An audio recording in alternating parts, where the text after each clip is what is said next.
നമസ്കാരം. നമസ്തേ.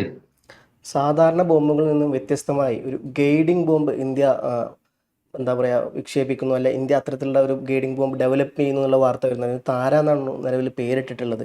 അപ്പം ഇത്തരത്തിൽ പറക്കുന്ന ബോംബുകൾ ഇതിൻ്റെ സമകാലിക യുദ്ധത്തിൽ എന്താണ് ഇതിൻ്റെ ഒരു പ്രത്യേകത? എന്തുകൊണ്ടാണ് ഇന്ത്യ ഇത്തരത്തിൽ ഒരു ഡെവലപ്മെൻറ്റ് മുമ്പോട്ട് പോകുന്നത്?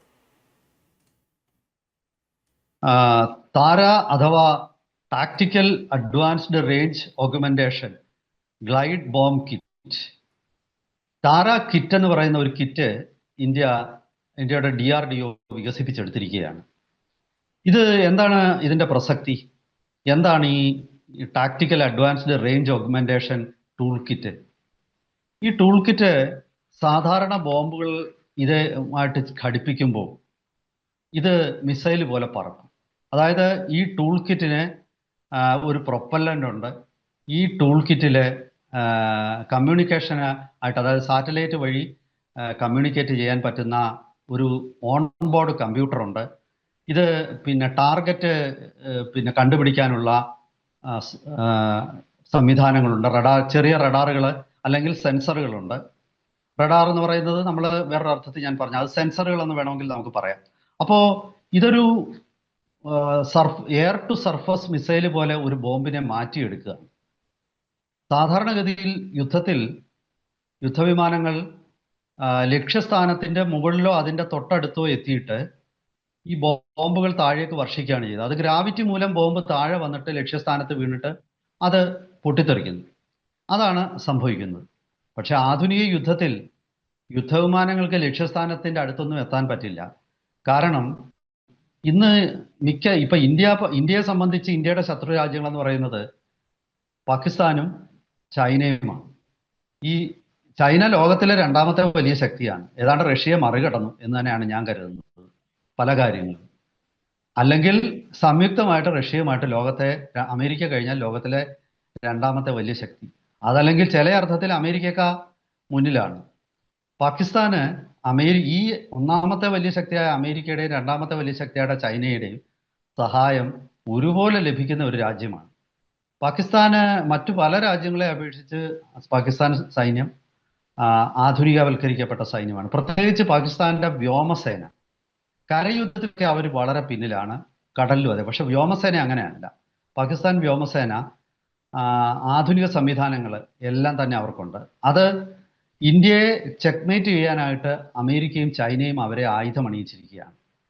ആ ഒരു സാഹചര്യത്തിൽ ഇന്ത്യയുടെ ഒരു SU-30 അല്ലെങ്കിൽ റഫാലിനോ ഒന്നും തന്നെ ഇസ്ലാമാബാദിന്റെ നേരെ മുകളിലെ ചക്ല എയർബേസിന് അവിടെ ചെന്നിട്ട് ബോംബിട്ടിട്ട് തിരിച്ചു വരാനേ പറ്റില്ല. അത് അങ്ങോട്ട് കയറുമ്പോൾ തന്നെ അത് മിസൈൽ കൊണ്ട് തകർക്കപ്പെടും. അപ്പോഴാണ് നമുക്ക് ഈ താര ടൂൾ കിറ്റിന്റെ പ്രസക്തി എന്താണെന്ന് മനസ്സിലാകും.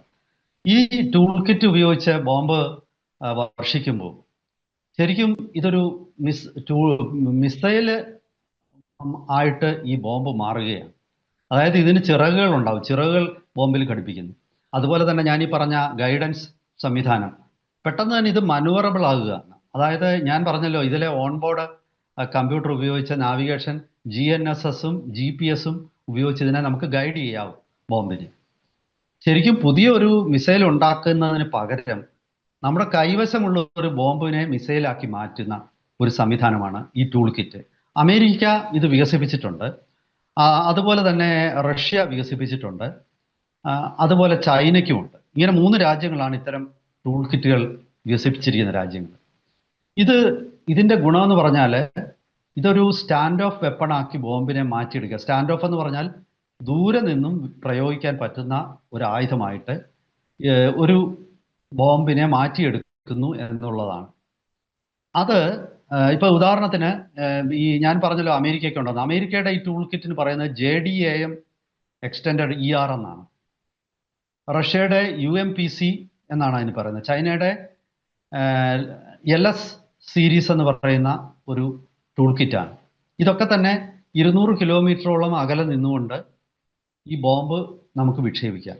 അതായത് ഇപ്പൊ പാകിസ്ഥാന്റെ അതിർത്തിയിലേക്ക് ഇപ്പുറം നിന്നുകൊണ്ട് പാകിസ്ഥാന്റെ പല കേന്ദ്രങ്ങളിലേക്കും ഈ ബോംബുകൾ വർഷിക്കാം. കാരണം ഈ ബോംബ് താഴേക്ക് വിമാനത്തിൽ നിന്നും അത് താഴേക്ക് വന്നു കഴിഞ്ഞാൽ അത് പിന്നീട് സ്വയം ഒരു മിസൈലായിട്ട് രൂപാന്തരപ്പെടുകയും അതിൻ്റെ ചിറകുകൾ ഫോൾഡബിൾ ആണ്. ഈ വെപ്പൺസ് ബേയിൽ സൂക്ഷിക്കുമ്പോൾ ഇതിൻ്റെ ചിറകുകൾ മടങ്ങിയിരിക്കും. ഇത് വിക്ഷേപിക്കുന്നതിന് ശേഷം പെട്ടെന്ന് ചിറകുകൾ നിവർന്നു വരും. നിവർന്നു വരുന്ന ചിറകുകൾ ഒരു മിസൈൽ പോലെ സാറ്റലൈറ്റ് കമ്മ്യൂണിക്കേഷൻ വഴി കൃത്യമായിട്ട് പിന്നെ അതിൻ്റെ സെൻസറുകൾ ആർട്ടിഫിഷ്യൽ ഇൻ്റലിജൻസ് ഉപയോഗിച്ചിട്ട് അതിൻ്റെ ടാർഗറ്റുകളെ സ്പോട്ട് ചെയ്യുകയും ടാർഗറ്റുകൾ എൻഗേജ് ചെയ്യുകയും ചെയ്യും. അങ്ങനെയുള്ള ഒരു സംവിധാനമാണ്. അപ്പോൾ സ്വാഭാവികമായിട്ടും ഇതിൻ്റെ ഒരു വലിയ പ്രത്യേകത ഇത് വലിയ ചെലവ് കുറഞ്ഞതാണെന്നാണ്. അതായത് യുദ്ധം ഇപ്പോൾ ആയുധങ്ങൾ കൈവശമുണ്ടോ, ടെക്നോളജി കൈവശമുണ്ടോ എന്നത് മാത്രമല്ല, അത് എങ്ങനെ ചിലവ് കുറഞ്ഞ രീതിയിൽ യുദ്ധം, ശത്രുവിനെ ഏറ്റവും കൂടുതൽ ധനനഷ്ടം എങ്ങനെ ഉണ്ടാക്കാം എന്നുള്ളത് കൂടിയാണ്. അപ്പോൾ ഇതുപോലുള്ള ഒരു മിസൈൽ പ്രതിരോധിക്കാനായിട്ട് ഇത്തരം ഒരു മിസൈലിനെ കുറിച്ച് പറയുന്നത്, ഈ ടാര ടൂൾ കിറ്റിനെ കുറിച്ച് പറയുന്നത്, ഇന്ത്യയുടെ കയ്യിൽ ആയിരക്കണക്കിന് 250 കിലോഗ്രാം ബോംബുകൾ, 500 കിലോഗ്രാം ബോംബുകൾ, അതുപോലെ 750 കിലോഗ്രാം ബോംബുകൾ, ഇങ്ങനെ 3 തരത്തിലുള്ള വലിയ ബോംബുകൾ ഇന്ത്യയുടെ കയ്യിൽ ആയിരക്കണക്കിനുണ്ട്. അമ്മ്യൂണിഷന്റെ കാര്യത്തിൽ ഇന്ത്യ സെൽഫ് സഫീഷ്യൻ്റ് ആണ്. പക്ഷേ ടെക്നോളജിയിൽ അല്പം പിന്നിലാണ്. ഈ പിന്നാക്കാവസ്ഥ ഈ ടാര ടൂൾ കിറ്റും ഈ ബോംബുകളുമായിട്ട് സംയോജിപ്പിക്കുമ്പോൾ ആ പിന്നാക്കാവസ്ഥ മാറിപ്പോവുകയാണ്. പെട്ടെന്ന് ഈ ബോംബുകൾ വഹിച്ചുകൊണ്ട് ഈ ബോംബുകൾ വഹിക്കുകയല്ല, ഈ ബോംബുകൾ സ്വയം ഒരു മിസൈലായിട്ട് രൂപാന്തരപ്പെടുകയും അത് പിന്നെ അതിൻ്റെ ലക്ഷ്യത്തിലേക്ക് പോവുകയും ചെയ്യും. അതിനെ ഗൈഡഡ് മിസൈൽ പോലാണ്. ഇതിനെ കൃത്യമായിട്ട് നിയന്ത്രിക്കാം. ഒരു കൺട്രോൾ റൂമിൽ നിന്ന് അല്ലെങ്കിൽ സാറ്റലൈറ്റ് വഴി നിർദ്ദേശങ്ങൾ കൊടുത്ത് കൃത്യമായിട്ട് ഇതിൻ്റെ ഡയറക്ഷൻ പോലും ചേഞ്ച് ചെയ്യാം. അതായത് ഒരു മിസൈലിന് പകരമായിട്ട് ഇത് ഉപയോഗിക്കുന്നു. പ്രത്യേകിച്ച് വാർഹെഡ് വേണ്ടതാണ്. വാർഹെഡ് തന്നെ മിസൈലായിട്ട് മാറുക. അങ്ങനെയുള്ള ഒരു ആധുനിക സംവിധാനം യുദ്ധത്തിൽ ചെലവ് പകുതിയിലധികമായിട്ട്, ഇപ്പം സാധാരണഗതിയിൽ $1 മില്യൺ ചെലവ് വരുന്ന ഒരു മിസൈലാണെങ്കിൽ ഇത് ഒരു $5 ലക്ഷം അത് ചെലവ് കുറയും. 5 ലക്ഷമൊന്നുമല്ല, അതിലും വളരെ താഴും. അപ്പോൾ ഇത് മാത്രവുമല്ല, സ്വകാര്യ മേഖലയ്ക്ക് ഇത് നിർമ്മിക്കാനുള്ള ടെക്നോളജി കൈമാറുകയാണ്. അദാനി ഡിഫൻസ് ഒക്കെ ഇപ്പം തന്നെ ഇത് നിർമ്മിച്ചു തുടങ്ങിയിരിക്കുകയാണ്.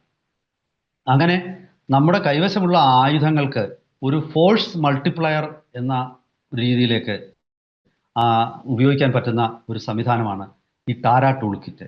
ടാര ടൂൾ കിറ്റ് ഇന്ത്യയുടെ വ്യോമ യുദ്ധ സങ്കല്പത്തെ, ഡോക്ടറിനെ തന്നെ മാറ്റിമറിക്കുകയാണ്. കാരണം ഇനി അതിർത്തി ലംഘിച്ച് അങ്ങോട്ട് പോകേണ്ട കാര്യം വളരെ പരിമിതമായിട്ട് മാത്രമേ വരുന്നു. അതിർത്തി ലംഘിക്കുന്നത് വളരെ കുറച്ച് തവണ മാത്രമേ അതിർത്തി ലംഘിക്കുകയുള്ളൂ. പകരം അതിർത്തിക്ക് ഇപ്പുറം നിന്നുകൊണ്ട് തന്നെ തന്ത്രപ്രധാനമായ കേന്ദ്രങ്ങളെ ബോംബ് ചെയ്ത് നശിപ്പിക്കുക എന്നുള്ളതാണ്. ഇപ്പൊ ചൈനയുമായിട്ടുള്ള കാര്യത്തിൽ ഇത് അത്ര പ്രസക്തമാവണമെന്ന് തോന്നില്ല. കാരണം ചൈന ഒരു മഹാരാജ്യമാണ്, ഇന്ത്യയുടെ 3 ഇരട്ടി വലിപ്പമുള്ള രാജ്യമാണ്. അപ്പൊ അവരുടെ തന്ത്രപ്രധാന കേന്ദ്രങ്ങളെ ആക്രമിക്കാൻ ഇത്തരം ടൂൾ കിറ്റ് ബോംബുകൾക്കൊന്നും പറ്റില്ല. തിരിച്ച് ഇന്ത്യയെ ആക്രമിക്കാൻ ചൈനയ്ക്കും പറ്റില്ല. കാരണം ചൈന ഇതൊക്കെ ഒരു 200 കിലോമീറ്റർ 250 കിലോമീറ്റർ അതിർത്തിക്ക് അപ്പുറത്തേക്ക് പോവില്ല. പക്ഷെ പാകിസ്ഥാൻ എന്ന രാജ്യത്തെ സംബന്ധിച്ച് ഇതൊക്കെ വലിയ പ്രതിസന്ധി സൃഷ്ടിക്കും. കാരണം ആ രാജ്യത്തിന് ആകെ ഒരു 600 കിലോമീറ്റർ 700 കിലോമീറ്റർ വിഡ്ത്ത് മാത്രമേ ഉള്ളൂ. അപ്പോൾ അതിൻ്റെ ഏതാണ്ട് 25-30% സ്ഥലങ്ങൾ യുദ്ധത്തിന് പറ്റുന്ന അല്ലാതാക്കി ഇത്തരം സ്റ്റാൻഡ് ഓഫ് വെപ്പൺസ് വരുമ്പോഴത്തേക്ക് അതങ്ങ് മാറിപ്പോവുകയാണ്. അങ്ങനെയുള്ള പ്രതിസന്ധി ചെറിയ രാജ്യങ്ങൾക്ക് ഇത്തരം ആയുധങ്ങൾ, സ്റ്റാൻഡ് ഓഫ് വെപ്പൺസ് വരുമ്പോഴത്തേക്കും ചെറിയ രാജ്യങ്ങളെ സംബന്ധിച്ചിടത്തോളം അതിന് വലിയ ഒരു പരിമിതിയിലേക്ക്, അവരുടെ ഒരു ജോഗ്രഫിക്കൽ സൈസ് അവരുടെ ഒരു പരിമിതിയായിട്ട് മാറും. ഇതൊക്കെ വരുന്ന യുദ്ധങ്ങളുടെ ആ ഒരു ഗതി എങ്ങനെ മാറുന്നു എന്നുള്ളതാണ്. ഇപ്പം നമ്മൾ പണ്ടൊക്കെ എന്ന് പറഞ്ഞാൽ 40-50 കൊല്ലങ്ങൾ കൊണ്ടാണ് യുദ്ധതന്ത്രങ്ങൾ മാറുന്നത്. ഇപ്പം വെറും 2-3 കൊല്ലം കൊണ്ട് ഒരൊറ്റ കണ്ടുപിടുത്തം മതി യുദ്ധത്തിന്റെ മൊത്തം ഗതി മാറാം. കാരണം യുദ്ധം നടന്നുകൊണ്ടിരിക്കുമ്പോഴാണ് ഒരു കണ്ടുപിടുത്തം ഉണ്ടാകുന്നില്ല. അതുവരെ ജയിച്ചുകൊണ്ടിരുന്ന യുദ്ധത്തിൽ മേൽക്കൈ ഉണ്ടായിരുന്ന ഒരു രാജ്യത്തിന് പെട്ടെന്ന് മേൽക്കൈ നഷ്ടപ്പെടും. അപ്പോൾ ഈ ടൂൾ കിറ്റ് എന്ന് പറയുന്ന അത്തരം ആയുധങ്ങൾക്ക് ഇപ്പോൾ പറയുന്നതാണ് ഈ ഫോഴ്സ് മൾട്ടിപ്ലയറുകൾ. അപ്പോൾ നിലവിലുള്ള ഒരു ഉദാഹരണത്തിന് ഒരു പീരങ്കി, ഹൊവിറ്റ്സർ ഗൺ, ആ ഹൊവിറ്റ്സർ ഗണ്ണിൽ ഉപയോഗിക്കുന്ന ഷെല്ലുകൾ, പുതിയൊരു ഹൊവിറ്റ്സർ ഗണ്ണ് നിർമ്മിക്കാതെ തന്നെ ഈ ഷെല്ലുകളുടെ രൂപത്തിലോ അല്ലെങ്കിൽ ഷെല്ലുകളുടെ കോട്ടിങ്ങിലോ ഒക്കെ മാറ്റം വരുത്തിയിട്ട് അതിന്റെ റേഞ്ച് വർദ്ധിപ്പിക്കുക. റേഞ്ച് ചെറുതായിട്ടല്ല, പണ്ടിപ്പം ഒരു പണ്ടെന്ന് പറഞ്ഞാൽ ഒരു 2010 വരെയുള്ള കാലഘട്ടത്തിൽ ഏറ്റവും മികച്ച ഹോവിറ്റ്സറുകളുടെ റേഞ്ച് പോലും 30 കിലോമീറ്റർ ആണ്, 28-30 കിലോമീറ്റർ. 2015-18 ആകുമ്പോഴത്തേക്ക് അത് 40-45 പിന്നീട് അതങ്ങ് കുതിച്ചു പോവുകയാണ്. ഇപ്പോഴേ ഏറ്റവും ഒടുവിൽ ഇപ്പം 2-3 രാജ്യങ്ങൾ, ഇന്ത്യ അതിന് ഒരു രാജ്യമാണ്, റാംജെറ്റ് എഞ്ചിൻ ഘടിപ്പിച്ച ഷെല്ലുകൾ ഉണ്ടാക്കി. റാംജെറ്റ് എഞ്ചിൻ ഘടിപ്പിച്ച ഒരു ഷെല്ല് സാധാരണ പീരങ്കിയിൽ നിന്ന് തന്നെ പ്രയോഗിക്കാം. ഇപ്പൊ ഇന്ത്യയുടെ കൈവശമുള്ള പീരങ്കിയിൽ നിന്ന് തന്നെ പ്രയോഗിക്കാം. ആ ഷെല്ല് പോയി വീഴുന്നത് 90 കിലോമീറ്റർ ആയിരിക്കും. അതായത് മിസൈലിന്റെ ഒരു റോക്കറ്റിന്റെ റേഞ്ചിലേക്ക് ഷെല്ലും വന്നു. അതുപോലെ റോക്കറ്റുകളുടെ റേഞ്ച് ഇപ്പം 300 കിലോമീറ്റർ വരെ ആയി. അങ്ങനെ അങ്ങനെ മാറ്റങ്ങൾ പല മേഖലയിലും വന്നുകൊണ്ടിരിക്കുകയാണ്. അതിന്റെ ഒരു തരം മാറ്റമാണ് ഞാൻ ഈ പറഞ്ഞ എന്താണ് ഗ്ലൈഡഡ് ബോംബുകൾ, അഥവാ നമുക്ക് പറക്കുന്ന ബോംബുകൾ എന്ന് നമുക്ക് വേണമെങ്കിൽ പറയാം. അപ്പം ഇത് വലിയ ഒരു മെച്ചം ഇന്ത്യക്ക് ഉണ്ടാക്കാൻ പോകുന്നത്, ഇപ്പൊ സാധാരണഗതിയിൽ നമ്മൾ ഈ സ്റ്റാൻഡ് ഓഫ് വെപ്പണായിട്ട് ഉപയോഗിക്കുന്നത് സ്കാൽപ്പ് എന്ന് പറയുന്ന മിസൈലുകൾ, അത് യൂറോപ്യൻ യൂണിയൻ ഫ്രാൻസിൽ നിന്ന് നമ്മൾ ഇറക്കുമതി ചെയ്ത സ്കാൽപ്പ് മിസൈൽ, പിന്നെ ഇസ്രായേലിൽ നിന്ന് ഇറക്കുമതി ചെയ്യുന്ന ഇതുപോലുള്ള ഫ്ലൈയിങ് ബോംബുകളുണ്ട്, സ്പൈസ് 2000, അതുപോലെ ക്രിസ്റ്റൽ മെയ്സ്. ഇതൊക്കെ തന്നെ ഇതിനെയൊക്കെ ആശ്രയിച്ചാണ് ഈ ഓപ്പറേഷൻ സിന്ദൂറിലൊക്കെ നിന്നത്. ഇനി വരുന്ന ഒരു യുദ്ധത്തിൽ ഇത്തരം ഇറക്കുമതി ചെയ്യുന്ന ആയുധങ്ങളെ നമുക്ക് അധികം ആശ്രയിക്കേണ്ടി വരത്തില്ല. നിലവിൽ നമ്മുടെ കൈവശമുള്ള ആയുധങ്ങൾ തന്നെ ഈ രീതിയിലേക്ക് നമ്മൾ മാറ്റിയെടുക്കുകയാണ്. അപ്പോൾ സ്വാഭാവികമായിട്ടും ഇന്ത്യയെ സംബന്ധിച്ച് വലിയ സാമ്പത്തികമായ ഒരു മെച്ചം ഉണ്ടാവാൻ, ഇത് യുദ്ധ ചെലവുകൾ നിയന്ത്രിക്കാൻ ഇത് സഹായിക്കും. ഇതിന്റെ പ്രിസിഷൻ ഉൾപ്പെടെയുള്ള ഇതൊരു പ്രിസിഷൻ ഗൈഡഡ് വെപ്പൺ തന്നെയാണ്.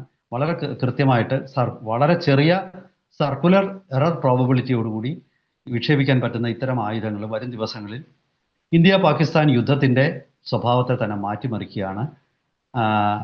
എന്തായാലും ശരി, ഇതിന്റെ കൂടുതൽ വിവരങ്ങൾ പൊതുയിടത്തിൽ ലഭ്യമാകുന്ന മുറയ്ക്ക് വിശകലനങ്ങളുമായിട്ട് നമുക്ക് വീണ്ടും പ്രേക്ഷകരെ സമീപിക്കാം. അതുവരെ ഒരിക്കൽ കൂടി എല്ലാവർക്കും നമസ്കാരം.